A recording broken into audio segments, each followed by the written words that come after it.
বিপদ সকলের জীবনেই আসে, কিন্তু অনেক মানুষ বিপদ এলে ভগবানকে দোষারোপ করেন। বলেন যে আপনি আমাকে রক্ষা কেন করছেন না? আপনার প্রতি আমার মনে অপার ভক্তি, সর্বদা আপনার জপ করি, তাও আপনি না আমাকে এই বিপদ মুক্ত হওয়ার কোনো পথ দেখাচ্ছেন, না এই বিপদ থেকে আমাকে বের করছেন। এবার এটা হলো আপনার ভাবনা, আপনার দৃষ্টিভঙ্গি। এবার আমি বলি সত্যিটা আসলে কি। সত্যি হলো এটাই যে ঈশ্বর সব সময় আপনার সাথেই আছেন, থাকবেন। দেখুন সেই বীজের দৃষ্টিভঙ্গির দ্বারা যে মাটির নিচে চাপা পড়ে আছে, তাকে পরিণত হতে হবে এক বিশাল সুন্দর বৃক্ষে। তা তখনই হবে যখন তা ভাঙবে, ভাঙবে তখনই যখন সে উত্তাপ পাবে। উত্তাপ কোত্থেকে পাবে? সূর্যের তাপ থেকে। সূর্যের তাপ থেকে ধরিত্রীও বাঁচতে পারে না, তাকে তা সহ্য করতেই হয়। আর যখন এই ধরিত্রী আর এই বীজ এই দুই তপ্ত হয়ে যায়, তখনই এই প্রকৃতি বর্ষা আনে। আর সেই বর্ষার জলেই এই বীজ এক সুন্দর বৃক্ষে পরিণত হয়। আছেন তো ঈশ্বর আমাদের সাথে সব সময়। সেইভাবেই আপনার জীবনে যদি কোনো বিপদ আসে, কোনো সংকট আসে, তার মানে এটা নয় যে আপনারই কোনো পাপের শাস্তি আপনি পাচ্ছেন। হয়তো ভবিষ্যতে আপনাকে একটা সুদৃঢ় কাঠামো হতে হবে, তার প্রয়োজন আছে। তাই এটা হলো তার ভিত। যতটা শিখবেন, যতটা শক্তিশালী হবেন, ততটাই দৃঢ় কাঠামো হবে। নিশ্চয়ই দেখেছেন, অলংকার বানাবার পূর্বে সোনাকেও অনেক রকম পরীক্ষা দিতে হয়, আগুনে তপ্ত হতে হয়। সেইভাবেই যদি আপনি কখনো শূরবীর হতে চান, তাহলে লাক্ষাগৃহের তাপ সহ্য করতেই হবে। তাহলে আসুন আমার সাথে বলুন, বন্দে ধর্মা, বন্দে কর্মা, রাধা রাধা।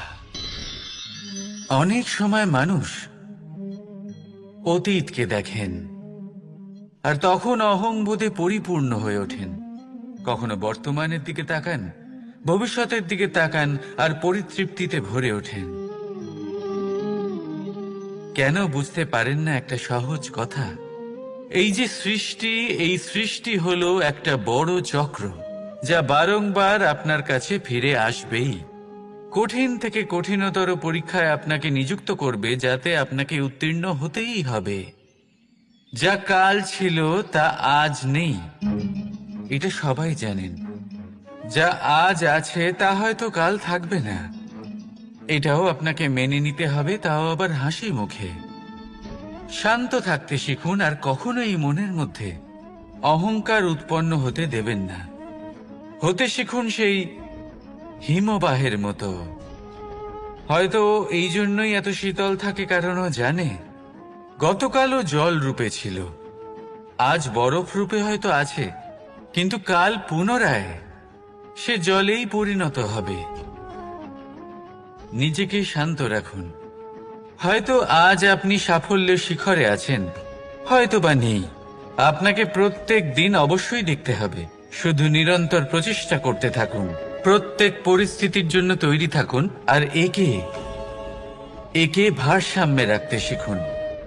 আপনার কাল হোক, আজ হোক বা আগামীকাল, আপনার ভালো দিন হোক বা খারাপ দিন, সব পবিত্র হয়ে যাবে।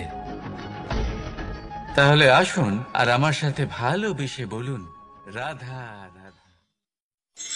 অন্ধকারাচ্ছন্ন রাত্রি যদি এসে থাকে, তাহলে আলোকিত প্রকাশ নিয়ে সূর্যও অবশ্যই আসে। রোগ যদি এসে থাকে, তাহলে তার ওষুধও অবশ্যই আসে। সমস্যা যদি আসে, তাহলে সেই সমস্যার সমাধানও নিজে থেকেই আমাদের কাছে চলেই আসে। এই সংসার, এই জীবনের শুধুমাত্র একটাই নিয়ম আছে, আর তা হলো এটাই: এই সংসার হলো একটা চক্রের মতো। এতে শাশ্বত বলে কিছু নেই, নিত্য বলে কিছু নেই। আর যা কিছুই রয়েছে সব বদলাতে চলেছে। যদি আপনার জীবনে দুঃখ থাকে, সমস্যা থাকে, যদি আপনি বিপদ দ্বারা আচ্ছন্ন, তাহলে মনে রাখবেন সবকিছু বদলে যেতে চলেছে।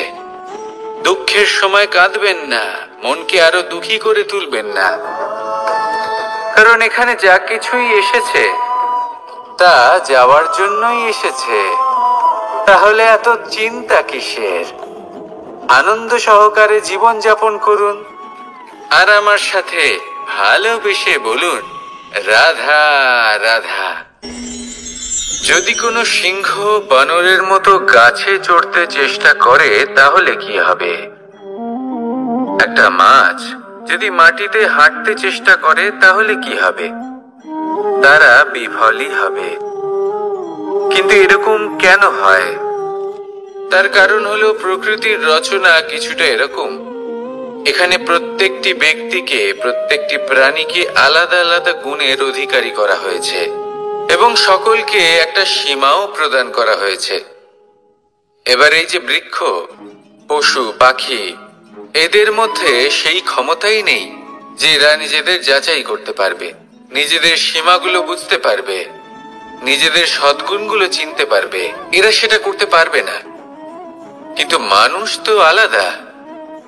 মানুষের কাছে সেই বিশেষ শক্তি আছে যে তারা পূর্ণরূপে নিজেদের যাচাই করতে পারবে, নিজেকে পূর্ণরূপে বুঝতে পারবে, নিজের দোষ, নিজের অপগুণ, নিজের সদ্গুণ, নিজেদের সীমাগুলো তারা বুঝতে পারবে। আর এটা অত্যন্ত গুরুত্বপূর্ণ। কথায় আছে যে যদি সাফল্য লাভ করতে হয় তাহলে নিজেকে যাচাই করে নিতে হবে। তাই নিজেকে যাচাই করুন, নিজের সাথে পরিচিত হয়ে যান এবং জীবনে কর্ম করতে থাকুন। সাফল্যের শিখরে অবশ্যই পৌঁছে যাবেন। আর ওখানে যদি যান তাহলে এই মন প্রসন্ন হয়ে অবশ্যই বলবে, রাধা রাধা। বনের মধ্যে যদি আপনি কোনো বিষাক্ত সাপ দেখেন তাহলে কি করবেন? আপনি তখনই তার থেকে দূরে পালাতে চেষ্টা করবেন। আর এটা কেন করবেন? নিজের রক্ষার্থে। এই কথা আমি নয় মেনে নিলাম, কিন্তু নিজের জীবনে এটা করেন না কেন? আপনি যেখানেই যান, যে স্থানেই যান না কেন, প্রত্যেক সময়, প্রত্যেক মুহূর্তে এমন বিষাক্ত সাপ আপনি অবশ্যই খুঁজে পাবেন। আর সেই সাপ নয় যাদের আপনি বনে খুঁজে পাবেন, এরা হলো সেই সাপ যা আপনাকে পাপ করতে বাধ্য করবে। আপনার অন্তরের বাসনা, ক্রোধ, অহংকার, লোভ, ঈর্ষা, এদের বৃদ্ধি ঘটাবে।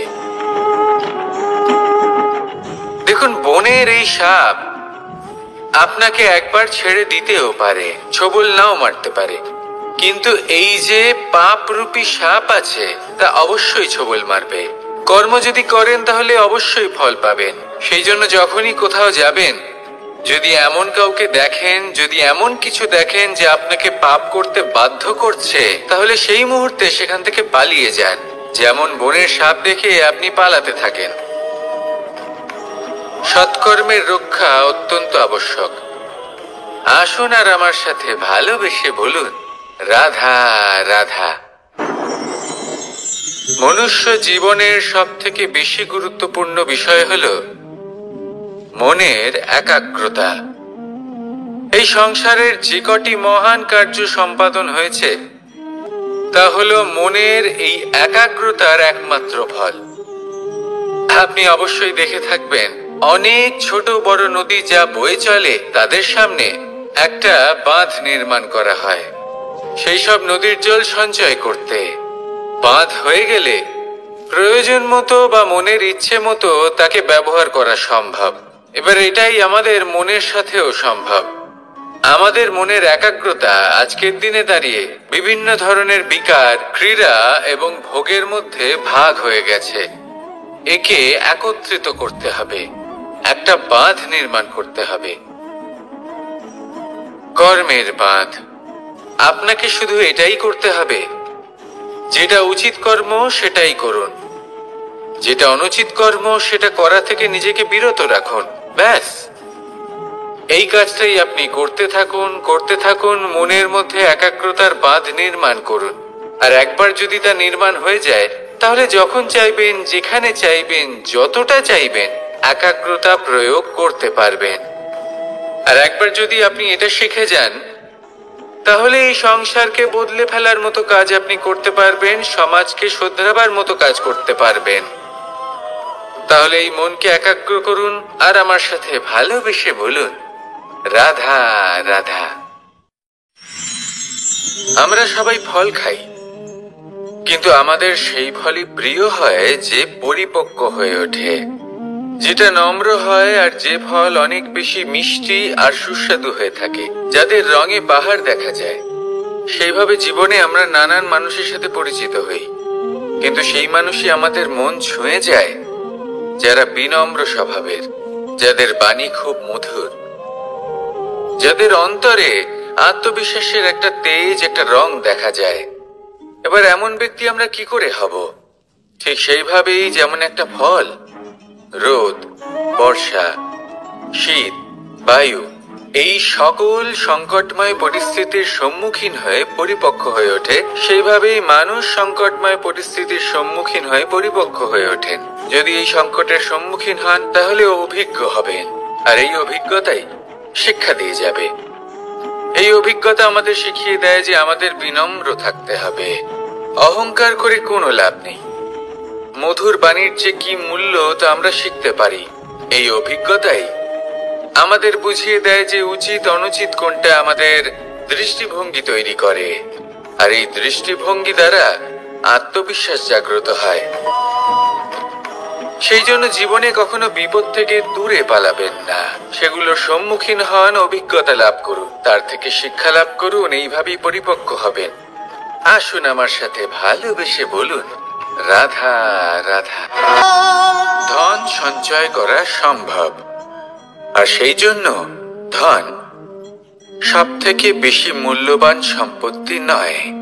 এবার আপনি বলবেন, এ আমি কি বলছি? এই ধন খুব মূল্যবান, আমরা সকলে অর্জন করতে ব্যস্ত। সেটা এই কারণে, কারণ আপনারা জানেন না এই সংসারের সব থেকে বেশি মূল্যবান সম্পত্তি কি। এ হলো সেই সম্পত্তি যা কখনো সঞ্চয় করা সম্ভব নয়।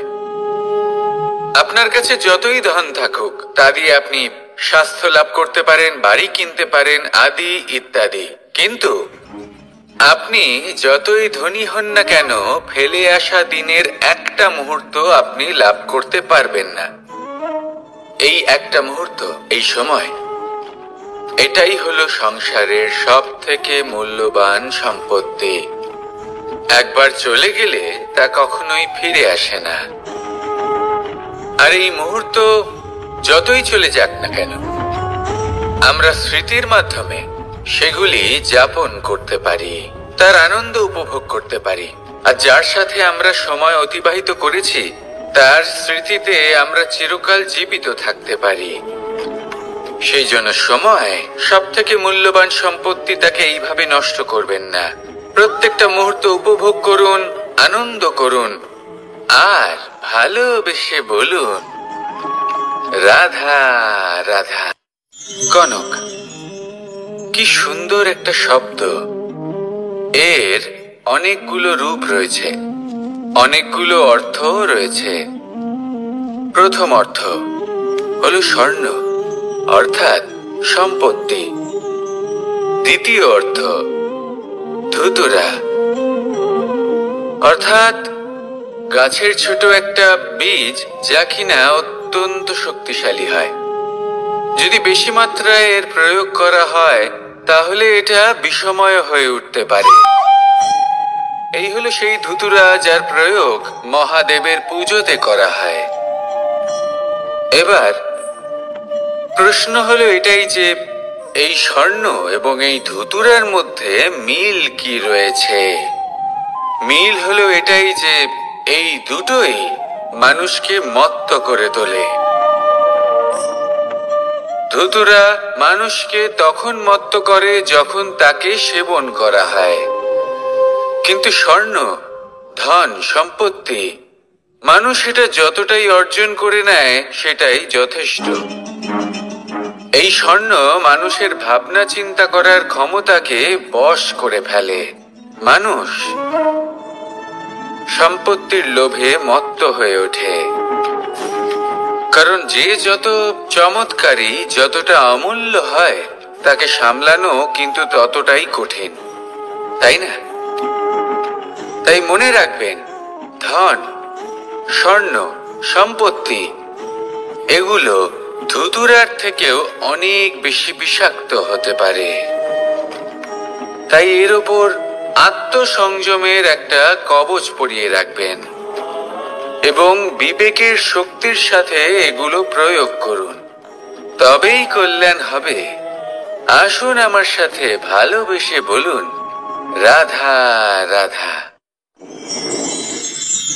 মানুষের জীবনে 3টি গুণ অত্যন্ত প্রয়োজনীয়: শ্রদ্ধা, বিনম্রতা, যোগ্যতা। যদি জ্ঞান লাভ করতে চান তাহলে শ্রদ্ধার প্রয়োজন, যদি মান লাভ করতে চান তাহলে স্বভাবে বিনম্র হওয়া প্রয়োজন, আর যদি মনোবাঞ্ছিত স্থান লাভ করতে চান তাহলে যোগ্যতার প্রয়োজন। বিষয়টা সহজ। শ্রদ্ধা আপনাকে জ্ঞান দেবে, নম্রতা আপনাকে মান, আর যোগ্যতা উচিত স্থান দেবে। কিন্তু যদি আপনি এই 3টি গুণ সম্মিলিত করেন তাহলে এমন কিছু লাভ করবেন যা এই সব কিছুর থেকে অনেক ঊর্ধ্বে। সম্মান। আর এ হলো সেই সম্মান যা প্রত্যেক মানুষের নিজের জীবনে লাভ করতে চেষ্টা করা উচিত, কারণ এই হলো সেই সম্মান যার কারণে আপনি চলে যাওয়ার পরেও এই সংসার আপনাকে ভালোবাসবে আর মনে রাখবে। আসুন আমার সাথে ভালোবেসে বলুন, রাধা রাধা। জীবনে গতি অত্যন্ত গুরুত্বপূর্ণ, মতিও হলো গুরুত্বপূর্ণ, এবং তার থেকেও বেশি গুরুত্বপূর্ণ হলো সঙ্গতি। একটা জলের ফোঁটা, তার মধ্যে গতি থাকে, প্রকৃতির মধ্যে তা লাভ করার ইচ্ছে নিহিত থাকে, কিন্তু এই যে সঙ্গতি তা নির্ধারিত করে যে এই জলের ফোঁটা ঝিনুকের মুখে পড়ে মুক্ততে পরিণত হবে নাকি বিষাক্ত সাপের মুখে পড়ে বিষে পরিণত হবে। এবার দেখুন, এই জঞ্জাল স্বর্ণকারের দোকানের সামনেও থাকে এবং জঞ্জাল একজন ব্যবসাদারের দোকানেও থাকে, কিন্তু জঞ্জাল যা স্বর্ণকারের দোকানে থাকে তা ব্যবসাদারের দোকানের জঞ্জালের থেকে অনেক বেশি মূল্যবান, কারণ তার মধ্যে সোনার কণার সঙ্গতি থাকে। সেই জন্য জীবনে সঙ্গতির উপর বিশেষ গুরুত্ব দেবেন। যেমন সঙ্গতি তেমনই আপনি হবেন। আসুন আমার সাথে ভালোবেসে বলুন, রাধা রাধা। প্রত্যেক প্রাণী ভালোভাবে জীবন যাপন করতে চান, এটা তাদের স্বভাবে আছে এবং ভাবাটা অনুচিত নয়। কিন্তু একটা ভালো জীবনের গুরুত্বপূর্ণ অংশ কোনটা? বসবাসের স্থান। সেই স্থান যেখানে আমরা জীবন অতিবাহিত করি। এবার মানুষ ভাবতে পারেন যে একটা ভালো বাসস্থানের অর্থ কি? সেই স্থান যেখানে সহজে জল পাওয়া যায়, যেখানে শুদ্ধ বায়ু পাওয়া যায়, যেখানে আনাজ উৎপন্ন হয়। এটা জীবনযাপনের জন্য পর্যাপ্ত বটে, কিন্তু ভালো জীবনযাপনের জন্য আরো একটা কথা আপনাকে বুঝতে হবে। সাধু, জ্ঞানী, পণ্ডিত ব্যক্তি, এই সকল মহাপুরুষ, এনাদের যে বাসস্থান তা অত্যন্ত বিশেষ হয়। এখানে এক ধরনের বিশেষ ইতিবাচক শক্তি থাকে, এমন একটা স্থান যেখানে দেবতারাও বিচরণ করেন। জীবন আমরা সবাই যাপন করি, কিন্তু জীবনের উদ্দেশ্য শুধুমাত্র জীবন যাপন করা নয়। জীবনের উদ্দেশ্য হলো মুক্তি লাভ করা। আর এই সকল সাধু, জ্ঞানী, পণ্ডিত ব্যক্তি, এই সকল মহাপুরুষ আপনাকে মুক্তির পথে নিয়ে যেতে পারেন। কারণ এরা হলেন সেই মহাপুরুষ যারা নিজেদের অন্তরের বিকার, অহংকার, ক্রোধ, বিদ্বেষ এই সকল দোষগুলিকে ত্যাগ করেছেন, এদের উপর বিজয় লাভ করেছেন। এমনই একজন ব্যক্তি আপনাকে মুক্তির পথে নিয়ে যেতে পারে। প্রয়োজন হলো শুধুই এনাদের চিনতে পারা, এদের কথা বুঝতে পারা এবং এদের দেখানো পথে চলা। যদি আপনি এটা করতে পারেন, তাহলে এই মন প্রফুল্ল হয়ে বলবে, রাধা রাধা। আমি এখানে একা এই বনে বসে আছি, বাঁশি বাজাচ্ছি। কার জন্য? কে আছেন এখানে? কেউ নেই। আমার প্রজা, আমার রাজ্য, আমার পরিবার আমার থেকে অনেক দূরে আছেন। আমি এখানে একা এই বনে বসে এই আকাশের এই রঙের, গাছের এই সব ফলের, মাটির সুবাসের আনন্দ উপভোগ করছি। কেন? আমি হলাম দ্বারকাধীশ। এমন কি রাজকীয় বা ভৌতিক সুখ রয়েছে যে আমি ওখানে পেতে পারি না? সবকিছুই পেতে পারি, তাও এখানে বনে একা বসে আছি। কোন সুখ খুঁজে চলেছি? একা থাকার সুখ। আমরা প্রত্যেকদিন অনেক মানুষের সাথে, চিন্তাধারার সাথে, কর্মের সাথে, পরিস্থিতির সাথে, সুখ দুঃখের দ্বারা বেষ্টিত থাকি। জীবনের এই চক্রে আমরা জড়িয়ে পড়তে থাকি। যতই আমরা এই সমস্যার সমাধান করি, আমরা ততই এতে জড়িয়ে পড়ি। আমরা এতটাই জড়িয়ে পড়ি যে যখন আমরা আয়নায় নিজেদের দেখি, তখন আমরা নিজেদের চিনতেই পারি না। এমন মনে হয় যেন আমরা নিজেদের হারিয়ে ফেলেছি। সেই জন্য প্রত্যেক দিন আপনি কিছু সময় নিজের সাথে কাটান একান্তে। এটা অত্যন্ত আবশ্যক। নিজের অস্তিত্বের গভীরে গিয়ে দেখতে শিখুন, নিজেকে বুঝুন। অদ্ভুত শান্তির অনুভূতি হবে। যেমন এই বায়ু, এই বৃক্ষ, এই পুষ্প, এই নিসর্গ, এদের মতো আপনিও কখনো একলা হতে শিখুন। কখনো নিসর্গের একটা অংশ হয়ে দেখুন। এই মন প্রসন্ন হয়ে বলবে, রাধা রাধা। ওমাই কি, আমি কখন থেকে এখানে অপেক্ষা করছি, হাত পেতে দাঁড়িয়ে রয়েছি যাতে একটা ফল আমার হাতে এসে পড়ে এবং সেটা আমি খেতে পারি। কখন থেকে অপেক্ষা করছি, কিন্তু সেটা হচ্ছেই না। এবার আপনি বলবেন যে এসব কি বলছি, এ কি অদ্ভুত কথা বলছি। যদি ফল খেতে হয় তাহলে আমাকে বৃক্ষে চড়তে হবে, ফলের কাছে পৌঁছতে হবে, তবেই তো ফল পাবো। এবারে এটা অত্যন্ত সহজ ব্যাপার, কিন্তু এই বিষয়টা আপনি নিজের জীবনের প্রসঙ্গে ভেবে দেখুন। লক্ষ্য কোথায় আছে আপনি জানেন, সেই লক্ষ্যে পৌঁছানোর পথ কি সেটাও আপনি জানেন, সেই পথে চলার ক্ষমতাও আপনার রয়েছে, কিন্তু তাও আপনি নিজের লক্ষ্য লাভ করতে পারছেন না। কেন? কারণ আপনি অপেক্ষা করছেন যে লক্ষ্য আপনার সামনে চলে আসবে, কিন্তু তা হয় না। লক্ষ্য সে যাই হোক না কেন, ধন হোক, প্রেম হোক, কোনো সম্মান হোক বা মোক্ষ হোক, যদি আপনি তার দিকে অগ্রসর না হন, তাহলে ফল প্রাপ্তি অসম্ভব ব্যাপার। তা কোনোদিনই হবে না। সেই জন্য আপনার চোখের সামনে আপনি যদি নিজের লক্ষ্যকে দেখতে পান, তাহলে উঠুন এবং সেই দিকে অগ্রসর হতে শুরু করুন। নিজের অন্তরের সকল অশুভ গুণ দূর করুন, অলসতা ত্যাগ করুন, অজ্ঞানতা ত্যাগ করে দিন এবং চলতে থাকুন। অবশ্যই মনোবাঞ্ছিত ফল লাভ করতে পারবেন। মনে রাখবেন, চলতে থাকলে তবেই লক্ষ্য প্রাপ্তি হবে। অপেক্ষার দ্বারা শুধুমাত্র মৃত্যু লাভ হবে। আসুন আমার সাথে ভালোবেসে বলুন, রাধা রাধা। আমি দ্বারকাধীশ এবং আমার সভাতে বিভিন্ন সময় বিভিন্ন ধরনের মানুষ আসেন, নিজেদের দাবি নিয়ে, নিজেদের ইচ্ছে নিয়ে। কখনো কেউ ভোজন চান, আবার কখনো কেউ ওষুধ। কখনো কেউ বস্তু চান, কেউ আবার চান বস্ত্র। কারোর জ্ঞান চাই, কারোর ধন চাই, আবার কারোর বাসস্থান। অনেক সময় আমি এই অনুরোধ, এই ইচ্ছে পূর্ণ করি না। এবার আপনি এটা ভাবতেই পারেন যে কৃষ্ণ তো তাহলে লোভী, ওর কাছে তো সবকিছুই রয়েছে, তারপরেও সে নিজের প্রজার ইচ্ছে পূর্ণ করে না, তাদের সমস্যাগুলি বুঝতে পারে না, তাদের সুখ স্বাচ্ছন্দ্য প্রদান করে না।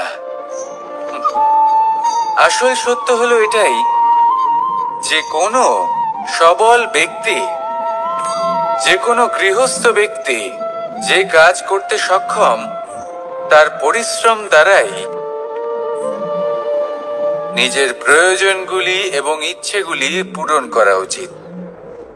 এটা অত্যন্ত প্রয়োজনীয়। আর এগুলো তিনি করতে পারেন শিল্প, ব্যবসা, আচরণ অথবা জ্ঞানের ভিত্তিতে। এই পথে চলতে হবে, পরিশ্রম করতে হবে, তবেই সে কিছু অর্জন করতে পারবে। এবার এমন কোনো ব্যক্তি যার এই সব কিছুতে কোনো রুচি নেই, যে কিছুই করতে চায় না, সে কিছুই অর্জন করতে পারবে না। এবার এরকম কোনো ব্যক্তিকে যদি আমি কোনো বস্তু প্রদান করি, তাহলে কি হবে? সে পরাধীন হয়ে যাবে, আর সেটা উচিত হবে না। তাহলে কি করা উচিত? তাকে পথ দেখানো, তাকে বোঝাতে হবে যে কোন পথে চলে তুমি নিজের লক্ষ্য প্রাপ্ত করতে পারবে। শিল্প, জ্ঞান, আচরণ এবং ব্যবসা, এই পথে কিভাবে চলে সেটা শেখাতে হবে। আর আমি সেটাই করি। তার ফলে কি হয়? ব্যক্তি স্বাধীন হয়ে যায়। সংসারে সে যা চাইবে তাই প্রাপ্ত করতে পারবে, কখনো কারোর থেকে কিছু চাইবার প্রয়োজন পড়বেই না। এই কথাটা সবসময় মনে রাখবেন। যখনই দান করবেন, তা ভাবনা চিন্তা করে এমন ভাবে দান করবেন যাতে সামনের ব্যক্তি স্বাধীন হতে পারে, পরাধীন নয়। আসুন আমার সাথে ভালোবেসে বলুন, রাধা রাধা। করতে শিখুন। পাণ্ডব, পাণ্ডবরা বন থেকে এসেছিলেন। ওনাদের কাছে না কোনো ধন ছিল, না কোনো সম্পদ, না বিদ্যা। নিজের পরিশ্রমের দ্বারা ওনারা বিদ্যা অর্জন করেছিলেন, আর তার দ্বারাই সম্পদ অর্জন করলেন আর ধনও অর্জন করলেন। এই পাণ্ডব ছিলেন অত্যন্ত কুশল এবং শক্তিশালী। যুধিষ্ঠির নিজের পরিশ্রম দ্বারা এমন জ্ঞান অর্জন করেছিলেন যে এই সংসার ওনাকে ধর্মরাজ যুধিষ্ঠির অভিহিত করেছিল। দেখতে গেলে পাণ্ডবদের কাছে সবকিছুই ছিল, কিন্তু যখন বিষয় এলো আরো ধন লাভ করার, তখন যুধিষ্ঠির, যিনি পাণ্ডবদের মধ্যে জ্যেষ্ঠ, তিনি সকল পাণ্ডবদের সাথে দ্রুত ক্রীড়ায় অংশগ্রহণ করে ফেললেন। এর ফলে না শুধু ধনলক্ষ্মী, ধর্মলক্ষ্মী, বিবেক লক্ষ্মী কেউ হারালেন, আর শুধু তাই নয়, নিজের গৃহলক্ষ্মী দ্রৌপদীকেও হারিয়ে ফেললেন। এর কারণ কি? ভুলে গেলেন খুব সহজ একটা কথা। এই সংসারে সম্মান এবং সাফল্য দুটোই পরিশ্রমের দ্বারা লাভ করতে হয়, কিন্তু দ্রুত ক্রীড়ার এই খেলা আমাদের ভাগ্যের উপর নির্ভরশীল। এই সংসারে দুটি পথ রয়েছে। একটা পথ যেখানে কর্ম এবং পরিশ্রমের দ্বারা আপনি নিজের পথ নিজেই রচনা করতে পারবেন, আর দ্বিতীয় পথ হলো যেখানে এই ভাগ্য এক মুহূর্তে আপনাকে শিখরেও পৌঁছে দিতে পারে, আবার ধূলিসাৎ করে দিতে পারে। আপনি কোন পথ বাছবেন, সেই চয়ন আপনারই। আসুন আর আমার সাথে ভালোবেসে বলুন, রাধা রাধা। কোনো এক সময়ের ঘটনা এটা। মা এবং বাবা হাটে গিয়েছিলেন। তখন আমি আর দাদা গিয়েছিলাম গরু চড়াতে। আমরা বাড়ি ফিরে এলাম, আর মা সেই সময় একটা কাজ করতেন। যখনই হাটে যেতেন, দরজা তালা বন্ধ করে যেতেন। উনি খুব ভালো করে জানতেন যে যদি ওনার এই মাখন চোর সঠিক সময়ে পৌঁছে যায় তাহলে এক ফোঁটাও মাখন ওনার অবশিষ্ট থাকবে না। এবার ঘটনা কিছুটা এরকম হলো যে মা আর বাবা মাঝে মাঝে হাটে যেতেন, তাই মাঝে মাঝেই দরজা তালা বন্ধ করতে হতো। যখন মা আর বাবা ফিরে এলেন তখন বাবা ভুলে গিয়েছিলেন যে এই চাবির গোছা থেকে ঠিক কোন চাবিটা দরজার তালা খোলার জন্য উপযোগী। উনি চেষ্টা করতে শুরু করে দিলেন। একটার পর একটা চাবি দিয়ে উনি চেষ্টা করতে থাকলেন, কিন্তু সেই দরজার তালা তো খুলতেই চাইছিল না। ওনার মাথা থেকে ঘাম পড়তে শুরু করলো। তখন মা বললেন যে তালা ভেঙে দেওয়া যাক। মা চলে গেলেন আর বাবা বললেন না না দাঁড়াও, আর কিছু চাবি বাকি আছে, এটা হয়তো খুলতে পারবো। মা হাতুড়ি নিয়ে চলে এলেন সেই তালা ভাঙার জন্য, আর তখনই বাবা শেষ চাবিটা প্রয়োগ করলেন আর দরজার তালা খুলে গেল। যদি উনি চেষ্টা না করতেন তাহলে এই তালাটাও ভেঙে যেত আর চাবিটাও নষ্ট হয়ে যেত, ঠিক কিনা? এবার এই ঘটনাটা আমি দেখেছিলাম আর আমার মনে হলো যে কখনো কখনো এই চাবির গোছার মধ্যে থেকে শেষ চাবিটাও কিন্তু জীবনের দরজা খুলে দিতে পারে। সেজন্য আপনি যদি জীবনে সাফল্য লাভ করতে চেষ্টা করেন, নিজের লক্ষ্যে পৌঁছতে চান, তাহলে হার মানবেন না। হয়তো দেখবেন আপনার পরবর্তী প্রচেষ্টা বা এই অন্তিম প্রচেষ্টা আপনাকে সাফল্যের পথে নিয়ে গেল। তাই নিরন্তর প্রচেষ্টা করতে থাকুন, জীবনে সাফল্য লাভ করুন। যজ্ঞের আগুনকে শুভ বলে মনে করা হয় আর সেখানেই চিতার আগুনকে অশুভ মনে করা হয়। এমনটা কেন হয়? এখানে বিষয়টা হলো লক্ষ্য, বিচার এবং সঙ্গের। যখন আমরা যজ্ঞ করি তখন আমাদের লক্ষ্য কি হয়? পরিবেশকে আরো পবিত্র করে তোলা, ইতিবাচক করে তোলা। আমাদের লক্ষ্য শুভ হয়। তারপরে আসে বিচার। এই পরিস্থিতিতে সেই বিচার হলো অগ্নি। স্ফুলিঙ্গ থেকে তীব্র আকার ধারণ করে সমস্ত কাঠকে পুড়িয়ে দেয় এবং সুগন্ধ ছড়িয়ে দেয়। অর্থাৎ যদি আপনার লক্ষ্য শুভ হয় তাহলে তা নিজেই শুভ বিচারধারাকে আমন্ত্রণ জানায়। এই শুভ বিচার তখনই আসবে যখন আপনার সংকল্প শুভ হবে। অন্যদিকে হলো চিতার আগুন। এর লক্ষ্য কি? একটা দেহকে পরধামে পৌঁছে দেওয়া। সবার শেষে সবকিছু আপনার উপরে নির্ভরশীল যে আপনি কোনটা চয়ন করতে চান। আপনার লক্ষ্য যদি শুভ হয় তাহলে আপনার বিচার এবং সঙ্গতি আর তার পরিণাম সবই শুভ হবে। আসুন আর আমার সাথে ভালোবেসে বলুন, রাধা রাধা। এই সংসারের প্রত্যেক বস্তুর, প্রত্যেক পরিস্থিতির, প্রত্যেক আবেগের দুটি দিক আছে। এর মধ্যে পার্থক্য করা সম্ভব শুধুমাত্র দৃষ্টিভঙ্গির দ্বারা। যদি কোনো ব্যক্তি পর্বত শিখরে দাঁড়িয়ে থাকেন তাহলে উনি এটাই দেখতে পাবেন যে এই জলের ধারা সমুদ্রের দিকে বয়ে চলেছে। আরেক ব্যক্তি যিনি সমুদ্রের কাছে দাঁড়িয়ে আছেন তার এটাই মনে হবে যে এই জলের ধারা সমুদ্রের দিকে আসছে। এখানে বিষয়টা হলো দৃষ্টিভঙ্গির, আর এটাই সময়ের সাথেও হয়ে থাকে।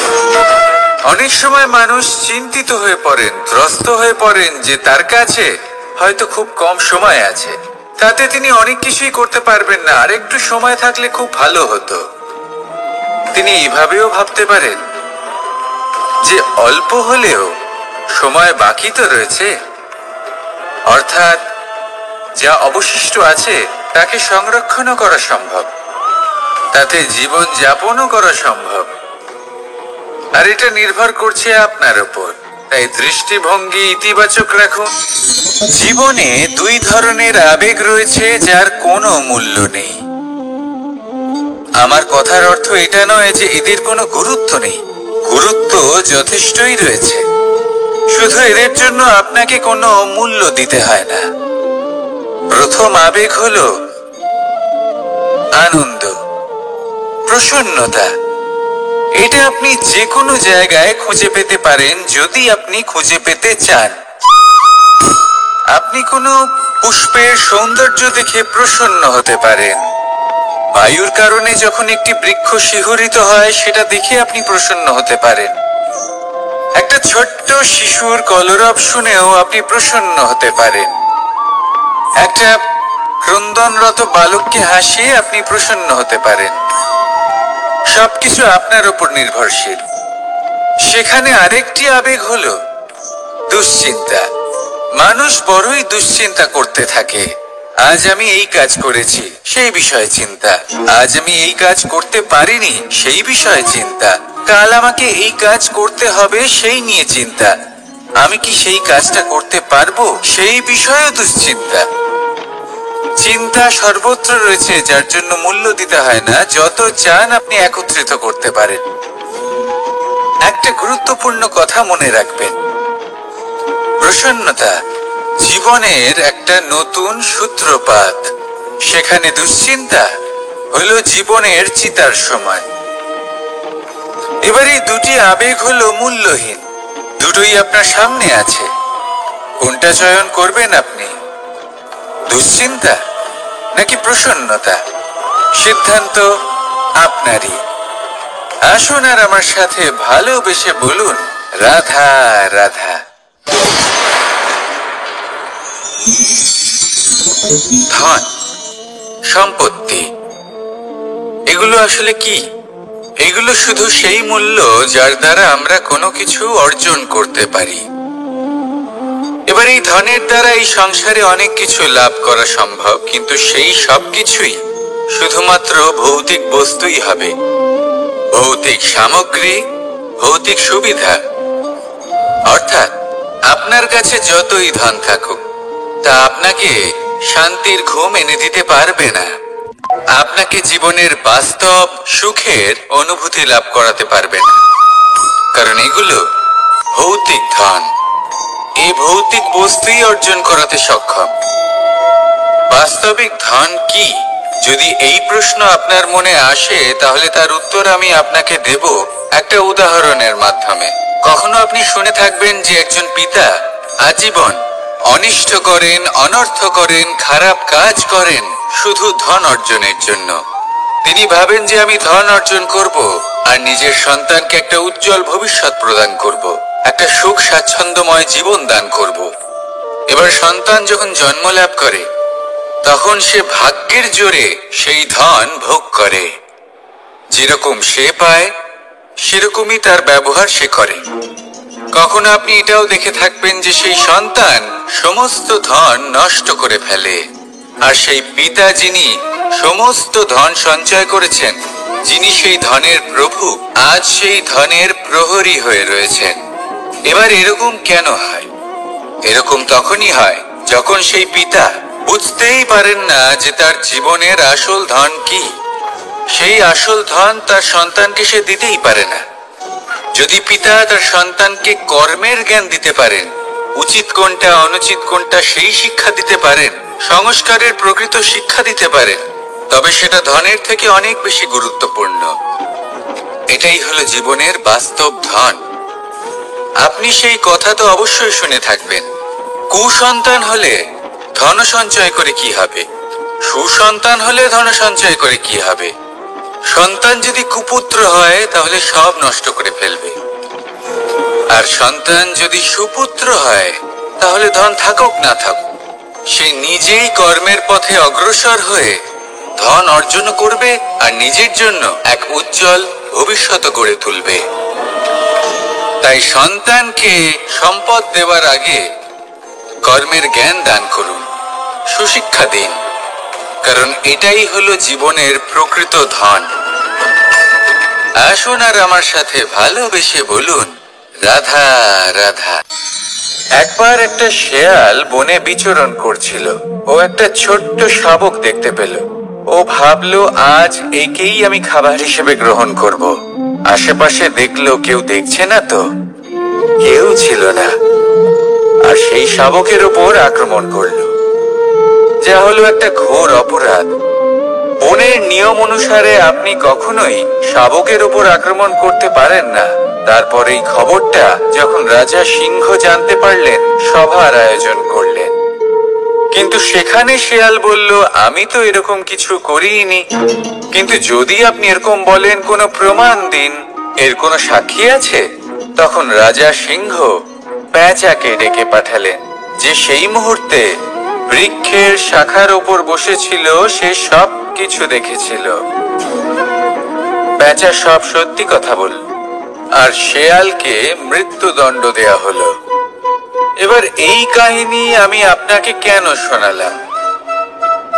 কারণ মানুষও কখনো কখনো এরকম কর্ম করেন যা শিয়াল করেছে।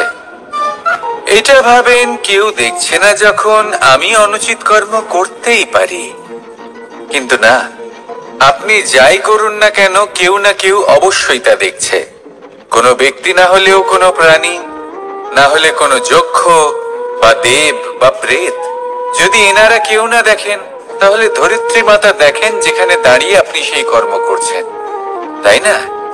তাই একটা কথা সবসময় মনে রাখবেন, কে দেখছেন কে দেখছেন না সেই বিষয়ে ভাবা ছেড়ে দিন।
শব্দই হলো শূন্য, শব্দই হলো আরম্ভ, শব্দই হলো অন্ত, শব্দই হলো অমর, শব্দই হলো ব্রহ্ম। এই শব্দ হলো অত্যন্ত বিশেষ। কেউ কাঁদলে তাকে হাসিয়ে তোলে, কেউ হাসলে তাকে কাঁদিয়ে দেয়। কারোর মনে উদ্দীপনা জাগিয়ে তুলতে পারে, আবার কারোর মনে কাঁটা হয়ে বিঁধে থাকতে পারে। একটা অত্যন্ত গুরুত্বপূর্ণ কথা যা বোঝা অত্যন্ত আবশ্যক। আপনার মন, আপনার হৃদয় যতই শুদ্ধ হোক না কেন, যতই পবিত্র হোক না কেন, আপনার দৃষ্টিভঙ্গি যতই স্পষ্ট হোক না কেন, যদি আপনার কথা পবিত্র না হয়, যদি আপনার শব্দ শুদ্ধ না হয়, তাহলে তা আপনাকে আপনার কর্মফল ভোগ করতে বাধ্য করবেই। একটা সহজ উদাহরণ দিই। আপনার জীবনে এমন কেউ অবশ্যই থাকবেন যাকে আপনি পছন্দ করেন না, যিনি হয়তো অধর্মী মানুষ, যিনি হয়তো দুর্বুদ্ধি সম্পন্ন মানুষ, কিন্তু তার জন্য অপশব্দ প্রয়োগ করলে তার মধ্যে কোনো পরিবর্তন আসবে না, তার মানসিকতা বদলাবে না, শুধু মনে প্রতিশোধ স্পৃহা জেগে উঠবে, মনে হিংসা জাগবে, আর কিচ্ছু নয়। সেই জন্য নিজের শব্দকে নিয়ন্ত্রণ করুন, নিজের কথা সংযত করুন। শ্রেষ্ঠ থেকে শ্রেষ্ঠতর মানুষকেও